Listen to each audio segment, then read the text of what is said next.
I'm Jane M. Mason from WatchingPaintDryLLC, and today we are painting on a rooftop in downtown Minneapolis. We're at Drive-Thru Productions, and we have this wonderful scene of the city, and the Twins Stadium is just off to our left, and we have a mix of historic buildings and new buildings. It's an exciting skyline, similar to a lot of urban skylines. Now, because we're painting outside, which is also called on plein air, you'll be able to see some of the challenges that happen when you're painting on plein air. It'll be blowing, my hair will be blowing, you might hear some wind, you might hear some sirens, you might hear some trains and all sorts of city sounds. So it makes it that much more real for you to join me today when we're painting here up on the rooftop. I'd like to start talking about some of the materials that we'll be using. First of all, I'm going to show you some of the pencils, and I'm sure throughout your life people have referred to bring your 2B pencil, and here is a box of pencils that give the different softnesses of pencils, and B stands for soft, H stands for hard. So this box goes all the way from 9B, 8B, 7B, all the way to 2B, to B, and then up through H. For this type of a drawing on watercolor paper, I want a pretty hard pencil. I want to leave a very soft line so it's easy to erase. So I'm going to pick the F pencil. So it goes HB, F, and H. So I'm going to pick the F pencil, and that's what I will be drawing with today. As you can see, I have drawn a little bit of this older building in the foreground. And whenever you're doing a painting, you as the artist need to decide what is your point of view. What is the story that you're going to tell? The story that I'm going to tell is about this neat old building. And it has kind of an undescribable ochre-y, yellowy, tanny, gray color. It'll be a little tricky in watercolor, but that's always makes it fun. I love to challenge myself. Every painting is another challenge in watercolor. So I've started to sketch this building in, and then I will also sketch a number of the other buildings in. For me, this building and the sky are going to be the point of view. So I'm not going to spend a whole bunch of time making sure I have a realistic rendition of all the other buildings. And also a trick that I will tell you is that for me it's easier to draw lines horizontally than it is up and down. So I will turn my page horizontal to look at some of these other buildings. So this really tall building goes from about, well, let me put the roof on this one so we can see where the roof goes. So the roof on this building is going to go back like about here. Yeah. My line was coming out curved, so I wanted to flatten it out. So I'm going to flatten it out by turning this upside down. I know that seems kind of crazy, but that helps me. And then I'm going to erase this other line, and as I said, I can use my kneaded eraser and take these other lines off. Then this line goes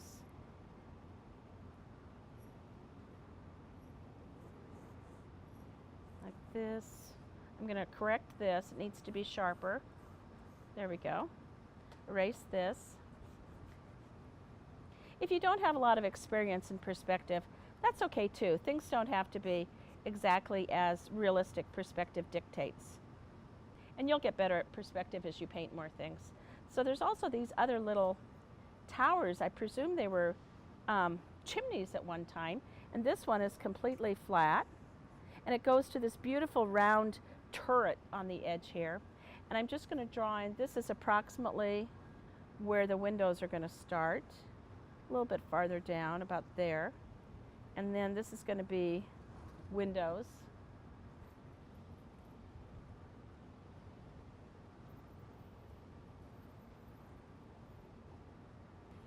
As in a lot of old buildings, particularly since we're drawing this from the back, the roofs can be very complicated. These aren't what they're seen from the front. So there might be a lot of gear and a lot of unusual structures. So we have these square things, these cube things, standing out from the roof on this side, and then these would be kind of a cube shape too. So they would come back like this. And I'm not going to worry about it too much because we just don't need that much detail. But this does give a similar illusion, and I think now I can see that this could be a little bit taller and this could be a little bit taller. And I'm good with that. So we have this building here. Then I'm going to look at this really tall building that starts right about from here on the roof. And as I said, for me it's easier drawing a horizontal line that's straight. And if you're going to use natural lines, use all natural lines. If you're going to use a ruler, sometimes it's best to use all rulers. So I'll do that there. This one I'm just going to bring here.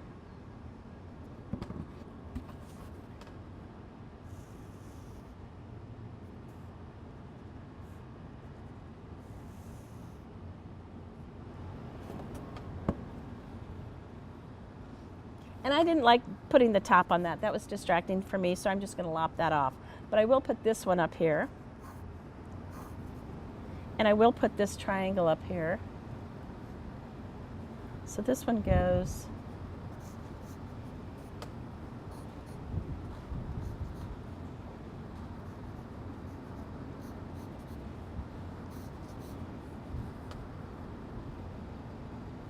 this one actually goes to there. Like that.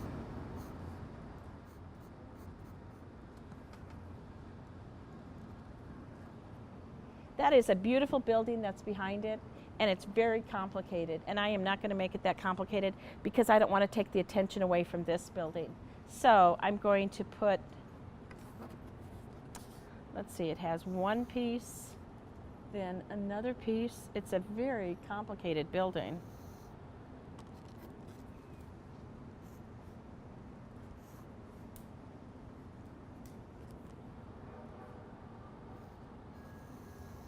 And I still want to leave room for sky, so I'm about done with my building drawings.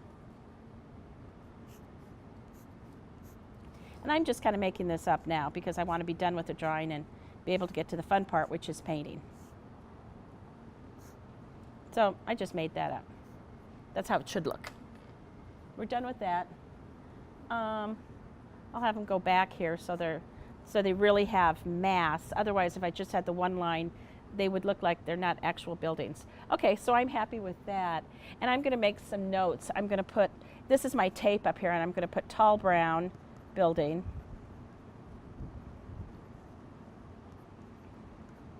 So I'll remember where I am. And this I'll put is this really beautiful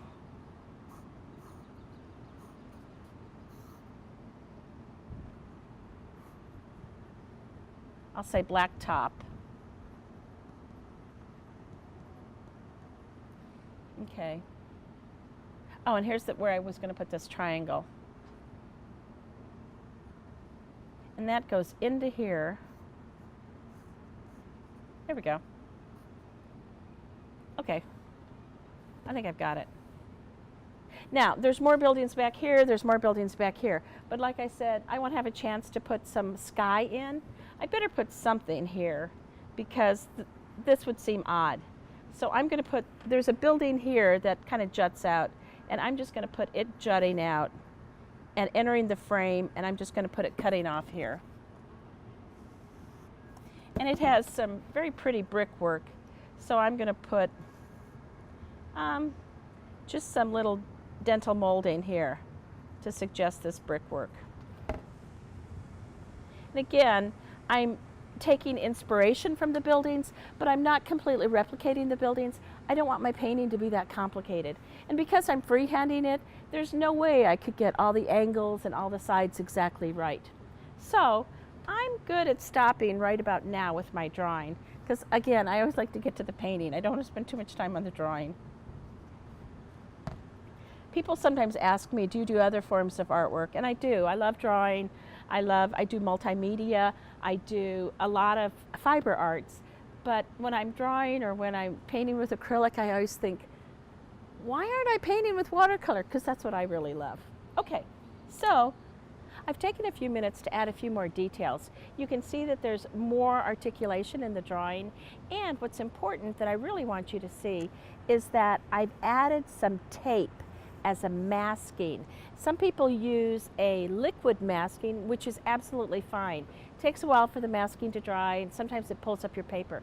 So by using a paper tape, it's very fast, And I prefer it. It's just fast, it goes down, comes off without any problems on the paper.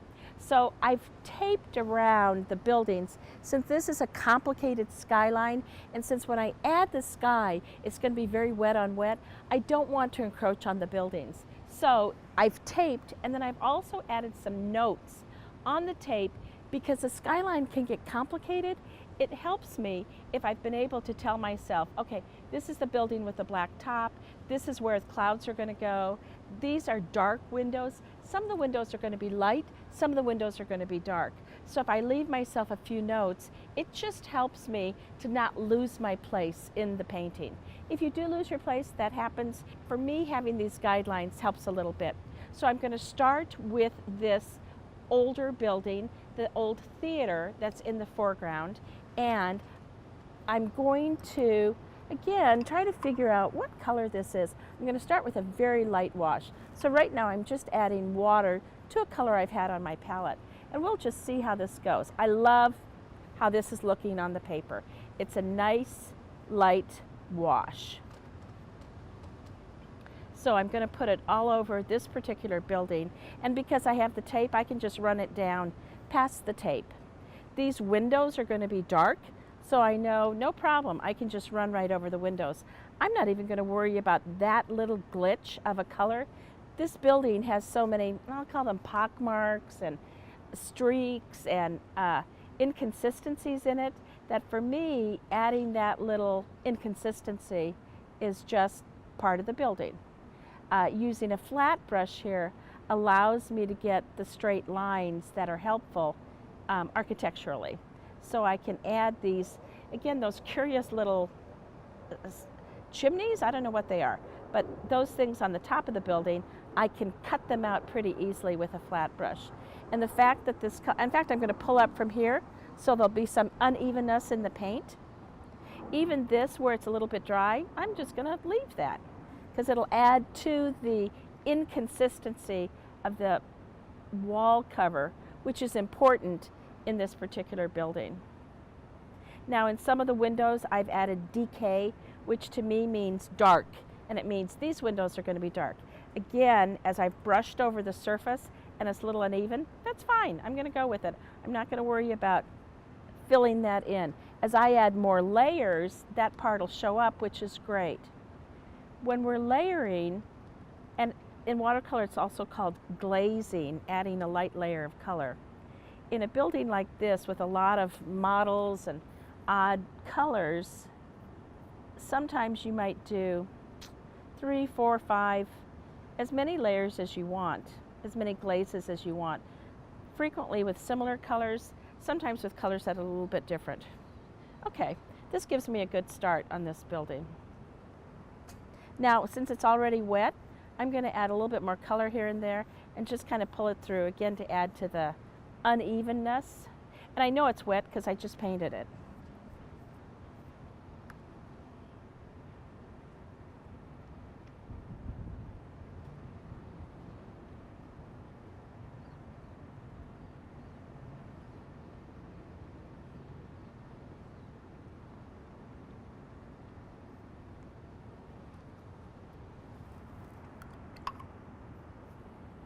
I have 2 pots of water with me today, and one of them I'm keeping really clean so I can use it for the sky, and the other one I'm washing off the gross amounts of the paint. So that's going to be like my more dirty pot, and this is clean water, so this is my clean pot.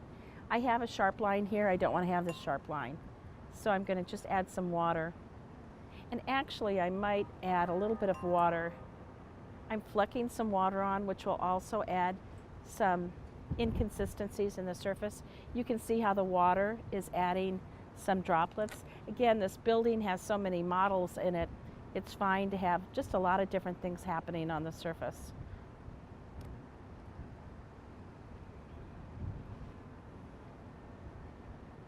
This is one of those times where it's really important to watch the paint dry, because as we sit here, there's a lot of wind, there's a lot of sunshine, but it's constantly changing. So if I were to leave this and walk out and make a phone call or do some texting, I would miss these interesting things happening. And although I'm appreciating that the paint and the paper are really what's making this happening right now with the water. I also want to be in control. So if something is happening that I don't want, I'll be able to manipulate it enough so it's pleasing to me. So it really is a matter of watching paint dry.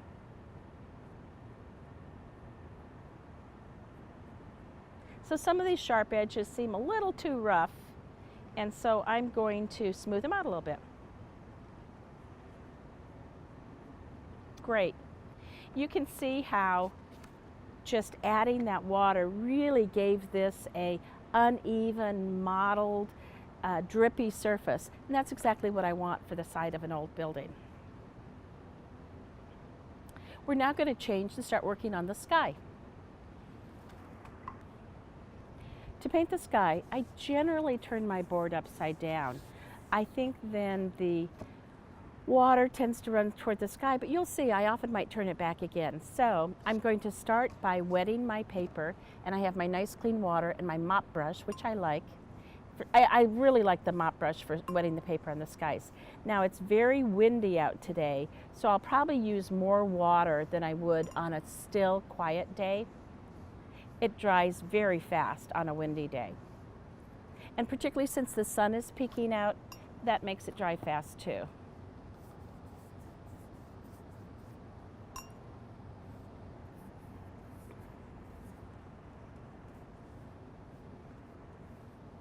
And I want you to notice when I wet the paper, you can see that it's very wet.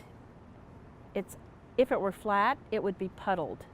Now, some of this water is going to be absorbed and some of it's going to run off. But for a wet sky, I want it really, really wet, saturated.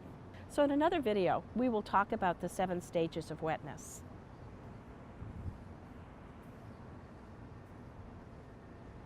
Okay. That is very wet, and I hope you can see it. I'm going to take a little bit of a paper towel, here I go, and just wipe off around the tape so it's not going to be in my way and so it doesn't interfere. But I hope you can see that it's very wet and pretty much running off the bottom here. I'm still going to patiently wait for it to saturate, because then I know when I put paint on, it'll flow evenly. And once it's saturated, we're going to work pretty fast. So I'm going to grab a fairly big round brush, and I'm going to grab some intense blue just because I want it to be an intense sky. And I'm just going to, and again, I'm still painting upside down, if you will. I'm just going to add some blue here. It's mainly clouds, and I love painting skies, and I don't have that much sky to paint in this particular painting because there's so many clouds out here, and the buildings. And this is tape, so I'm running over the tape. And now I'm going to tilt my board every which way.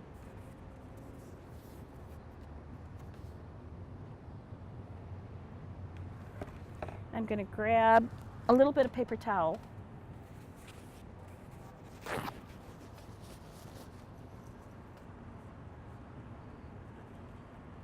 Because I've gotten these lines here, and that's going to look weird to have straight lines on a sky, I'm going to go ahead and fill this part in. Amazingly, this is actually going to work to my benefit because this building has sky reflections in it, so I think I'll leave a little bit of that. There we go. I took a little out, left a little in. Okay.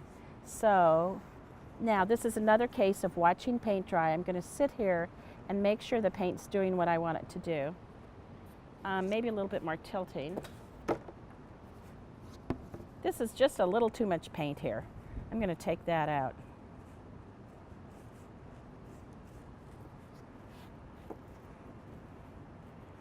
You have to be careful when you're using a paper towel like this that you can't see the pattern either of the paper towel or of the wadded paper towel that you've created. So you don't want to push too hard. You want to have a light touch here.